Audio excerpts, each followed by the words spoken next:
just like that, once again, ladies and gentlemen, we're coming in hot. As always, thank you. Thank you sincerely from the bottom of my heart for taking the time and keeping the show alive, man. I sincerely appreciate you guys' presence, even for the ones that don't like me. I see the negative comments. It's all good. I love you too.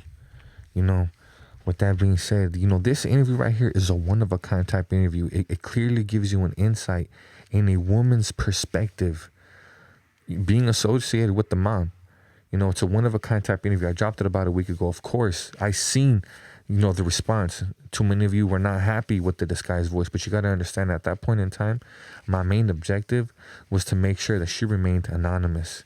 However, she herself wasn't too satisfied, so she has now given me the okay to drop this interview as is without the disguised voice. You're going to be able to hear her voice. And to this person, to the special person who shared her story, thank you.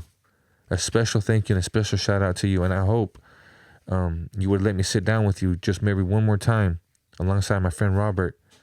And there's a few more questions I would like to ask. With that being said, if you yourself would like to share your story, if you yourself have been knee deep in the mud, you can come on and share your story at any point in time. Please contact me at prisonstorytony@gmail.com.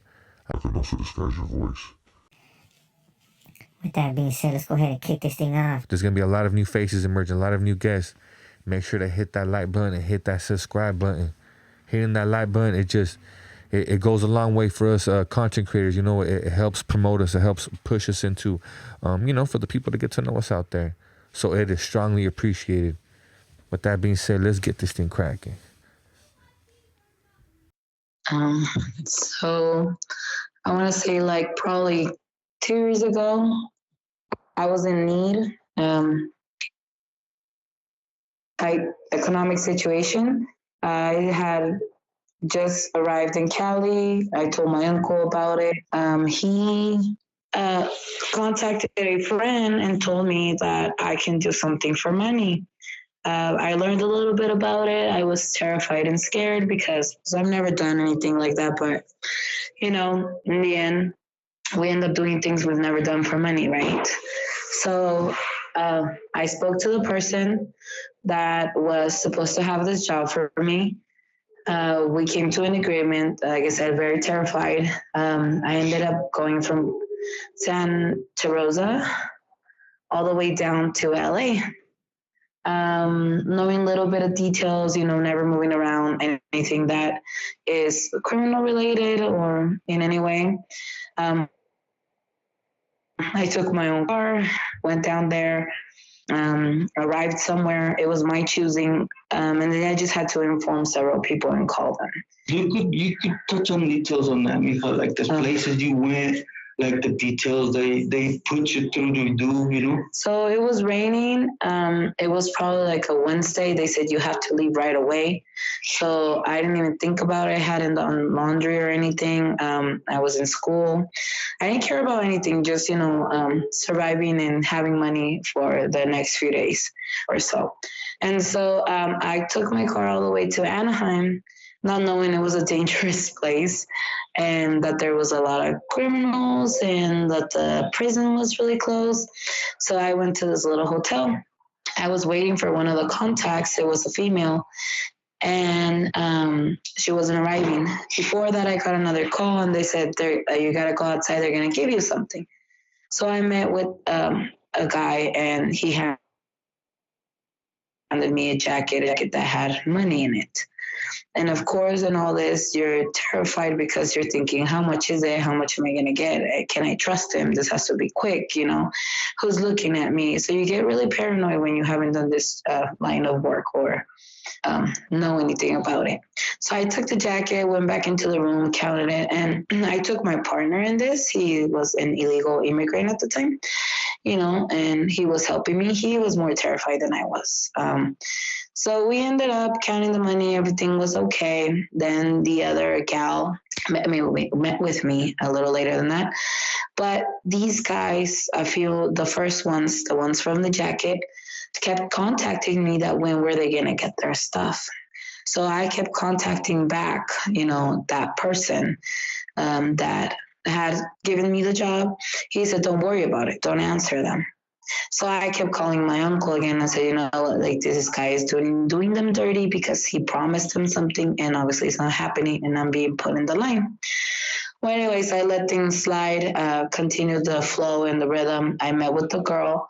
When I went outside, I noticed two police cars, and it seemed like they were looking for someone. So when she got down, I hugged her and I told her, you know, don't get anything out because there's two police cars and they've been roaming around. So she got a little paranoid too. We took her dogs from her car into my hotel room and we stood there a little bit. She started getting a little paranoid. I started getting a little paranoid. I called my uncle, of course, because he's the one that got me the job. And this lady heard everything. Then later, she was wanting to go out of the room, said, this is taking too long. I'm just going to bounce. Of course, I wanted the money and the job. So I told her, just wait a minute, go out to your car like you're getting something, you know, scan the area, see what's going on. So she ended up going to her car to take her dog back. And I guess she made a phone call where she told everything to this man, you know. And when I went out to look for her, I kind of just got the courage. And she said, you were right. You know, they were following me.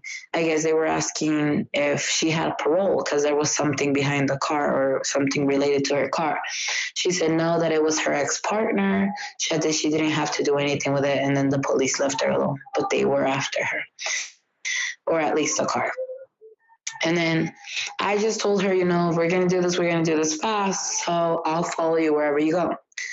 I left that hotel room, left the deposit. Oh, and then going back to, I didn't have any money. Before I left Santa Rosa, I contacted the guy that gave me the job and told him that I didn't have money. So one of his relatives gave me $1,500. And he said, this money is going to be for you to move around. And, you know, I asked him, how do I spend it? Because I never really like to touch money that isn't mine. You know, he said, well, you're going to buy things, you're going to stay at places, and you can eat with it and whatever. He told me that basically they were viáticos and that they were going to take care of me, right? So that was the money that I was using for all the hotels. So I didn't mind, you know, losing the down payment for the hotel or whatever. So I left that hotel, followed this woman a little further down from Anaheim. I want to say like an hour. It was pouring, raining. Fast as I could, got to some apartments. I think her daughter lived there or something.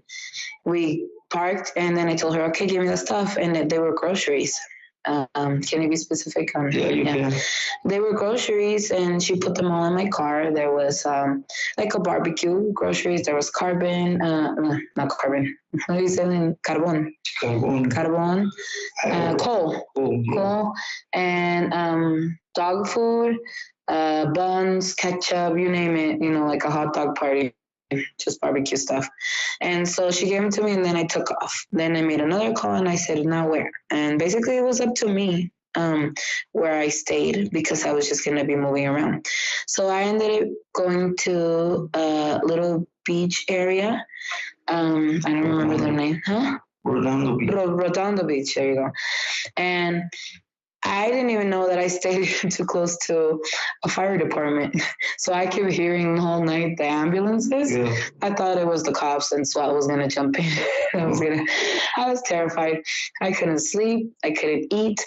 Then I get a call from this man. He says, I just want to ask you something. What happened? And I said, nothing. There was a police officer, you know, and they actually were behind me. He said, well, I just want to tell you, don't talk to your uncle. Anything between you and me is between you and me, not between you and him. And you don't have to involve him. But you got it? And I told him, well, I got it. But if something happens to me, are you going to take care of me? And then he said that he would. And he says, just don't be spending money like crazy, because he actually wanted me to stay in LA, get a house, be like his little port, or I don't know, just, you know, receiving all the merchandise, the collections, the money, everything. And, you know, I'm pretty smart. I told him, well, are you going to have two houses? And that one cannot be under my name, you know, and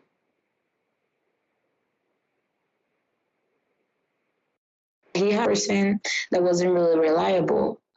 But I told him that I just felt scared because I didn't know a lot, and that I was going to take care of him and his money and his business as much as I could if I did do it.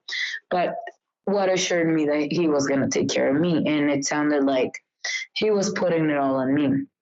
And when I met one of his relatives, she also told me, be careful and write everything down because he tends to be tricky, and he's going to say, this and that. So I tried to write everything down, every money I spent from those $1,500 that he gave me, where it was all going.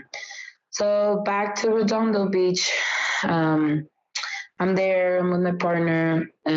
We get another call that we're going to meet this other woman like 2 blocks from there in a liquor store. So I take my car. The great thing is that they had a parking lot under the hotel.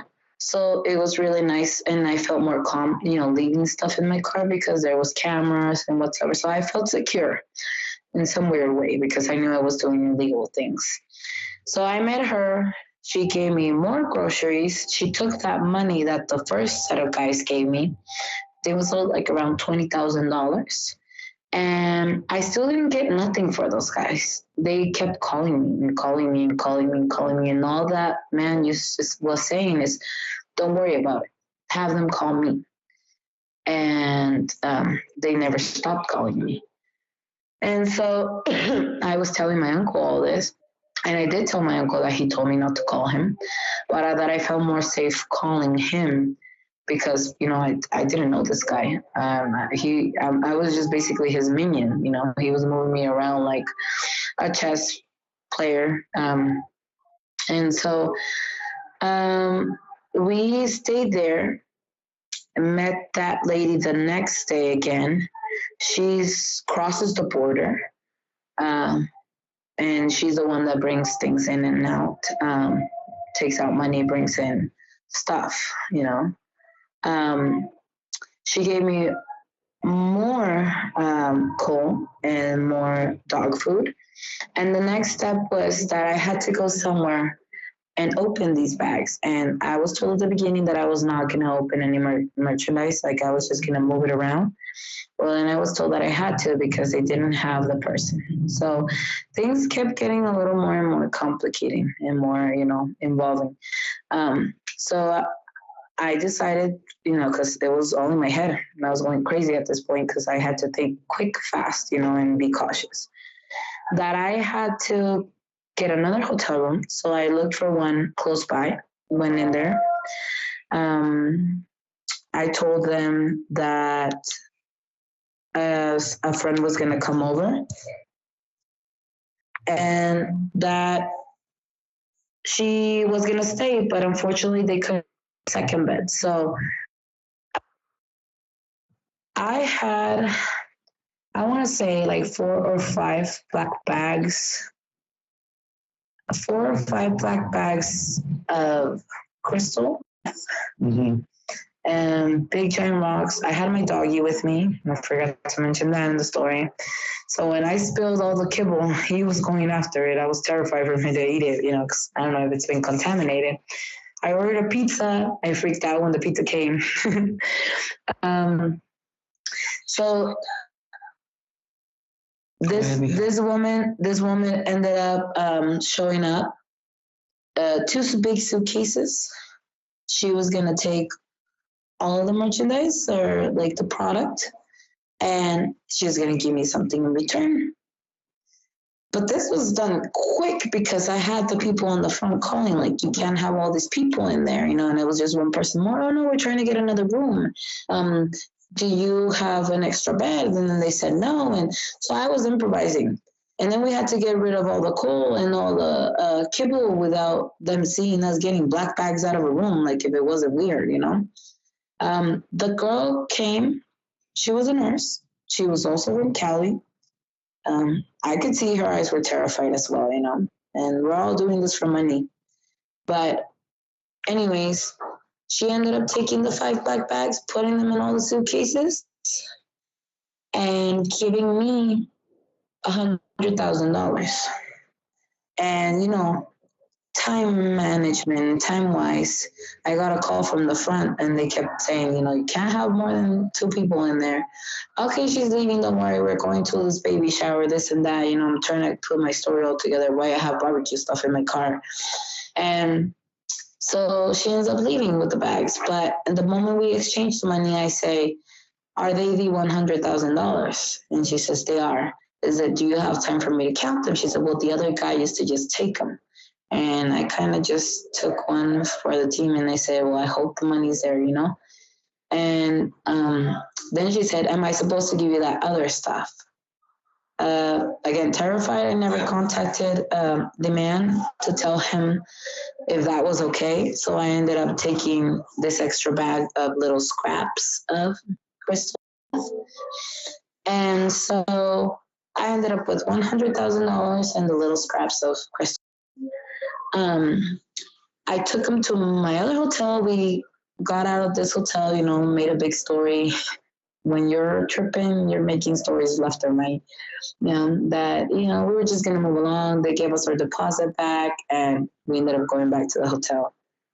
Oh my God, it was so freaking scary to be counting that money, hoping it was all there. Thankfully, it was all there. I couldn't eat. I couldn't poop.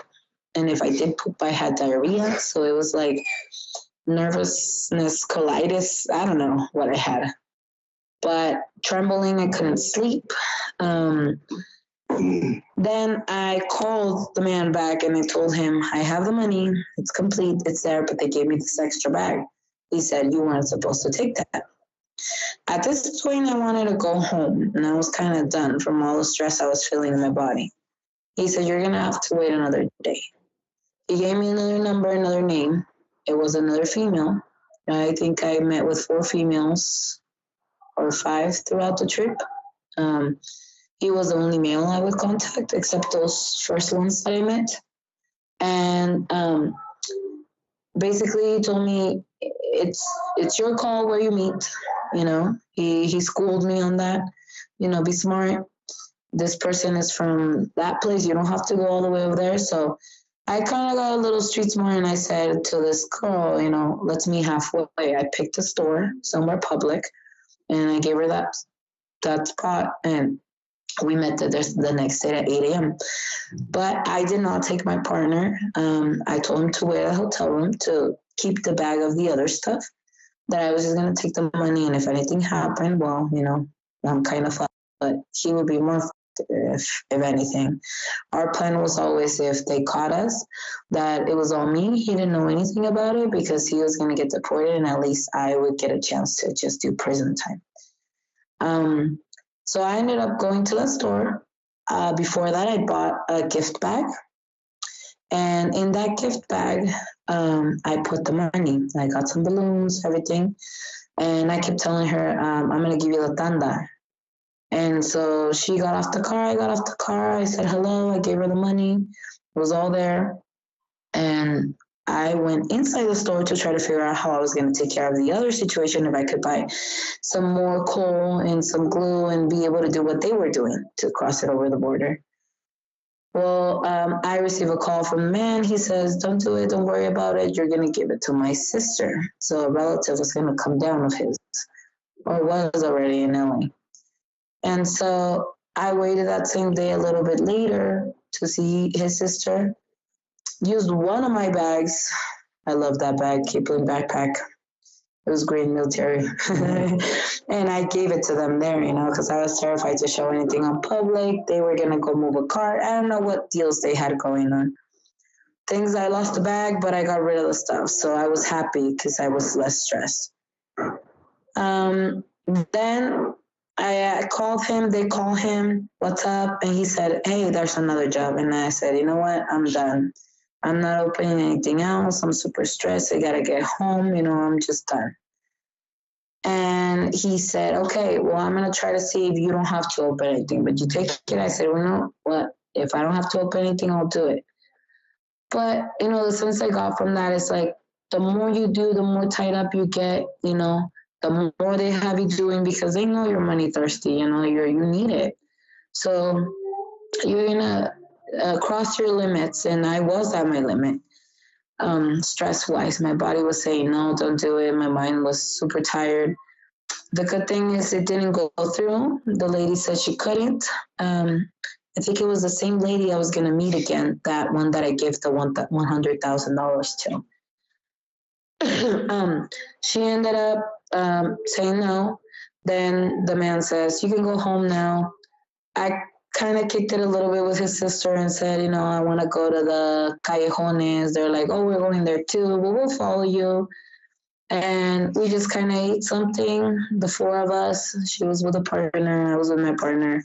And then I took off my own way. While I was driving, I was very tired. I was falling asleep. To all of this, he told me he was going to pay me $4,000 for the whole thing. It was probably like 3 to 4 days that I was there, counting day one when I left. He only gave me $2,500, which plus the $1,500 that he gave me for all the things that he had to take care of, added up to $4,000. Later on, I find out the relatives that, someone like that should be getting paid like $7,000 to $10,000 for just a week or maybe even those 3 days. So I didn't know. I wasn't schooled up on that. I felt like I was taking advantage of because I didn't even get the $4,000 that he told me. As I'm driving back to Santa Rosa, there's, trailers and everything on that highway. I was falling asleep because finally my body was able to wind down from all the stress. And I had to pull over, I'm not sure where, but probably like, I want to say 2 hours out from LA, in a parking gasoline station. And I just stayed there and I felt like I slept, or I did sleep actually for 6 hours. Got off, ate some tacos from the taco truck, and then just headed home. Was happy to be home. I laughed about it a little bit with my partner because we would never have done that in our lives. We weren't happy with the money, but we were happy we were home. I don't believe too much in La Santa Muerte and anything like that, but I have a good friend in Colombia, and I told her to make me invisible. And so she told me that she mounted a dead person on me. I don't know what that is, but it worked because 30 minutes leaving LA, I get a call from my uncle and he said, what happened in the last transaction? And I said, what do you mean? He said, yeah, the one with the $100,000, because I tell you, we were telling each other everything. And I said, well, nothing. I gave the lady the money exactly as I'm telling you it happened, like I gave her the money, went in the store, was trying to fix the other mess I made where I grabbed something I wasn't supposed to. Then I get a call from the man. He says, no, just leave. You're going to go meet my sister, and then you can go home today. And so apparently what my uncle was telling me is that this lady, was being followed somehow or something. And she got taken in and the money got taken from her. And so I did get a little bit scared because I felt like everything was pointed at me, like they could doubt that maybe I pointed a finger or something. But then I remember that I was smart and I told her to meet halfway. So there's no way that anybody could have known where I was, So they must have been behind her. I didn't see any police. I didn't see anything happening. And then I went home. So I never got the clear on what happened. He never actually told me. I don't know if he told you. You did? Yeah. I don't know what happened. I just know that I don't even know if he took care of the lady, like if he, no? Okay. So I was just happy. And that was actually the lady that I was going to meet that same day after when that job didn't go through. So I was blessed. So I can tell you, I don't believe in that shit, but something was taking care of me. So yeah.